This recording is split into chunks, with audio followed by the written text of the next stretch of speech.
एक बार की बात है, महात्मा गौतम बुद्ध अपने ध्यान में बैठे थे कि तभी वहां पर एक आदमी आया।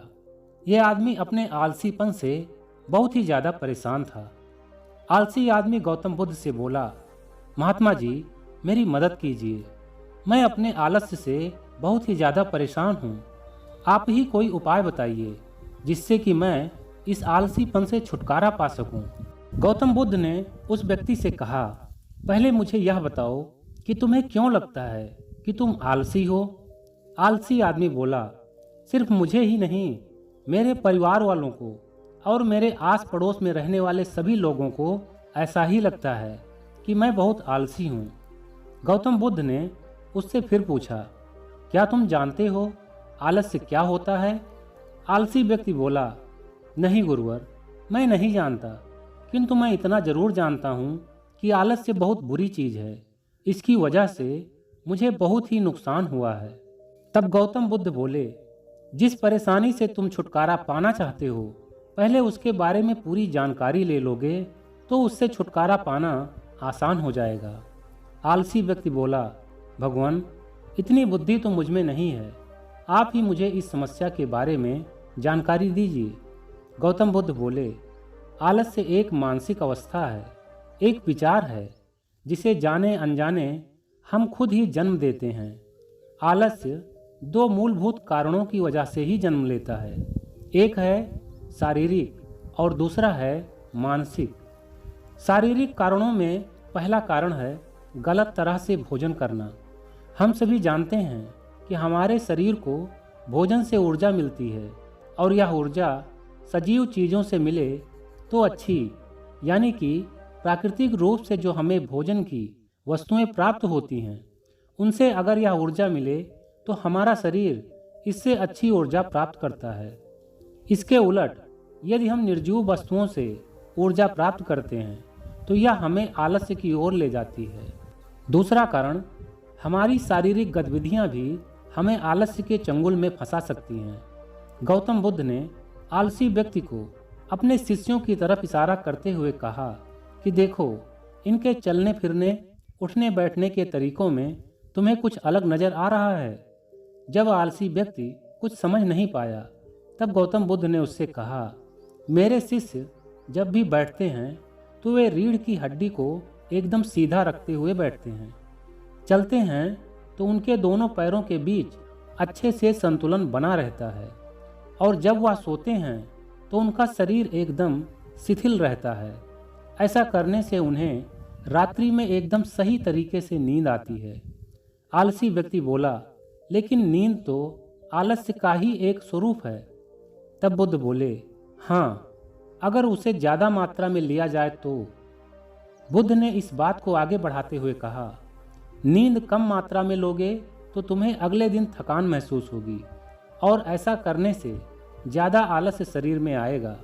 नींद ज्यादा लोगे तब भी यही परिणाम होगा। इसीलिए नींद को न ज्यादा न कम, एकदम सही मात्रा में लेना अति आवश्यक है। आलसी व्यक्ति बोला, हाँ, यह तो मैंने भी अनुभव किया है। बुद्ध बोले, अब मानसिक कारणों के बारे में भी जान लो। मानसिक कारणों में सबसे पहले है हमारी पुरानी गलत धारणाएं। अक्सर ऐसा होता है कि हम पहले जिन कामों में असफल हो चुके हैं, हमारे अंदर ऐसी भावनाएं बन जाती हैं कि हम उस काम में हमेशा असफल होते ही रहेंगे, जिस वजह से हमें उस काम को करने में आलस आता है।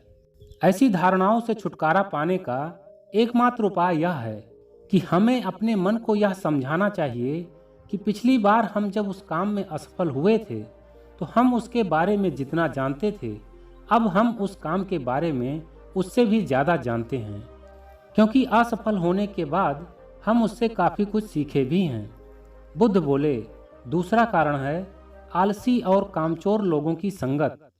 कई बार ऐसा होता है कि हम आलसी नहीं होते, मगर जिनके साथ हम रहते हैं हम उन जैसे बनने लगते हैं।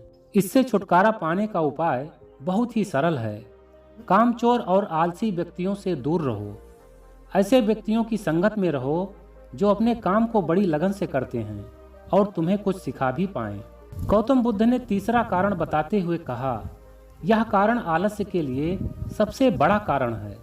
काम को कल पर टालते रहना, यह कारण इतना शक्तिशाली है कि किसी भी व्यक्ति को बर्बाद कर सकता है।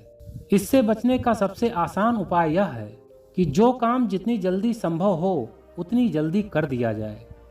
गौतम बुद्ध ने आलसी व्यक्ति से एक सवाल पूछा, मान लो तुम किसी रेगिस्तान में फंस गए हो और तुम्हें प्यास लगी है, तो तुम क्या करोगे? आलसी व्यक्ति बोला, मैं जल्द ही रेगिस्तान के आसपास कोई गांव की तलाश करूंगा या किसी ऐसी जगह की तलाश करूंगा जहां पर मुझे पानी मिल सके। गौतम बुद्ध बोले, अगर तुम्हें काफी देर ढूंढने पर भी पानी नहीं मिला तब तुम क्या करोगे? आलसी व्यक्ति बोला, मैं तब भी अपनी तलाश जारी रखूंगा, क्योंकि ऐसी परिस्थिति में मेरे पास और कोई दूसरा विकल्प तो होगा ही नहीं। तब गौतम बुद्ध बोले, बिल्कुल सही, और यही है मानसिक स्तर पर आलस्य का चौथा कारण। किसी भी निश्चित लक्ष्य का न होना, यह भी आलस की ओर ले जाता है। अब सुनो, पांचवें कारण के बारे में गौतम बुद्ध बोले, सोचो कि तुम्हारे पास काफी सोना है जो तुम्हें एक जगह से दूसरी जगह लेकर जाना है। तुम चलते चलते थक जाते हो और किसी पेड़ के नीचे बैठ जाते हो और तभी तुम्हें दूर से तुम्हारी तरफ दौड़कर आ रहे डाकू दिखाई देते हैं।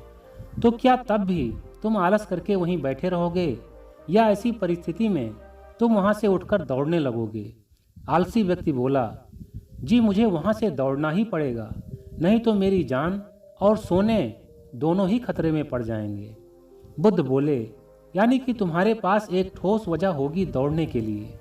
यही है आलस्य का पांचवा कारण, किसी भी काम के लिए ठोस वजह का ना होना। आलसी व्यक्ति महात्मा बुद्ध की बातों से बहुत संतुष्ट हुआ और बोला, महात्मा जी, मैं अब आलस्य के बारे में सब कुछ जान चुका हूँ और अब मैं इन सभी कारणों पर काम भी करूँगा और अपने आलस्य को दूर भगा दूंगा। दोस्तों, आशा करता हूँ कि यह कहानी आपको पसंद आई होगी। अगर आपको यह कहानी अच्छी लगी है तो इस वीडियो को लाइक व शेयर जरूर कर दें। तो हंसते रहिए, मुस्कुराते रहिए, हर दिन कुछ अच्छा सीखते और सिखाते रहिए। मैं मिलता हूँ नेक्स्ट वीडियो में एक नई मोटिवेशनल स्टोरी के साथ। तब तक के लिए take care, wish you all the best, bye bye.